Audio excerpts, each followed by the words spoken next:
So முதலமைச்சரின் மருத்துவ காப்பீடு திட்டத்தின் கீழ் பார்த்தீங்கன்னா 5 லட்சம் ரூபாய் வரைக்கும் மருத்துவ காப்பீடானது வழங்கப்படுகிறது ஏழை குடும்பங்களுக்கு. இப்போ எதுக்காக இந்த முதலமைச்சரின் விரிவான மருத்துவ காப்பீடு திட்டம் பத்தி பார்க்கணும்னா, இந்த திட்டத்துல பாத்தீங்கன்னா பெற்றோர்னால கைவிடப்பட்ட குழந்தைகளும் பயன்பெறலாம், காப்பீடு பெறலாம், அவங்க இணைக்கப்படலாம் இந்த திட்டத்துல அப்படின்னு சொல்லி இப்போ தமிழக அரசு அரசாணை வெளியிட்டிருக்காங்க.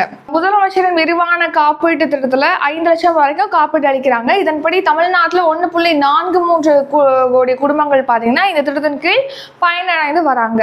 இந்த நிலையில நம்ம தமிழ்நாட்டில் பாத்தீங்கன்னா ஒரு 834 காப்பகங்கள்ல 25,533 ஆதரவற்ற குழந்தைகள் வசிக்கிறாங்க. இவங்கள்ல பாத்தீங்கன்னா பெற்றோரை இழந்த குழந்தைகள் வசிக்கிறாங்க இல்லையா, அவங்களுக்கு ஆதார், நெக்ஸ்ட் குடும்ப வருமான சான்றிதழ், குடும்ப அட்டை இதெல்லாம் இல்லாம இந்த ஸ்கீம்ல இணைக்கப்பட்ட அவங்களுக்கு மருத்துவ காப்பீடு வழங்கப்படுது. ஆனா பெற்றோரால் கைவிடப்பட்ட குழந்தைகளும் இந்த காப்பகங்கள்ல இருக்காங்க. அவங்க இந்த ஸ்கீம்ல இணையணும் அப்படின்னா ஆதார் தேவைப்படுது, நெக்ஸ்ட் குடும்ப அட்டை, வருமான சான்றிதழ் அப்படிங்கிறது தேவைப்படுது.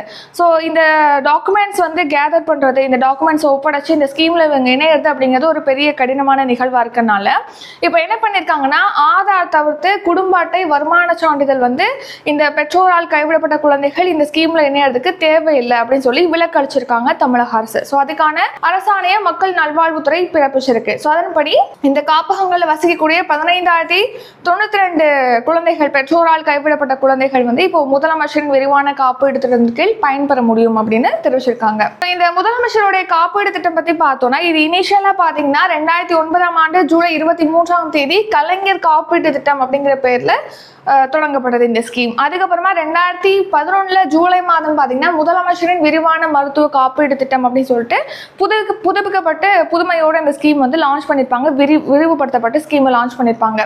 நெக்ஸ்ட் இந்த ஸ்கீம் பாத்தீங்கன்னா 2018ஆம் ஆண்டு மத்திய அரசுடைய ஜன்தன் ஆரோக்கிய யோஜனா இருக்கு இல்லையா, ஜன் ஆரோக்கிய யோஜனா ஸ்கீம், PMJAY, இந்த ஸ்கீமோட ஒருங்கிணைக்கப்பட்டு செயல்படுத்தப்பட்டு வருது.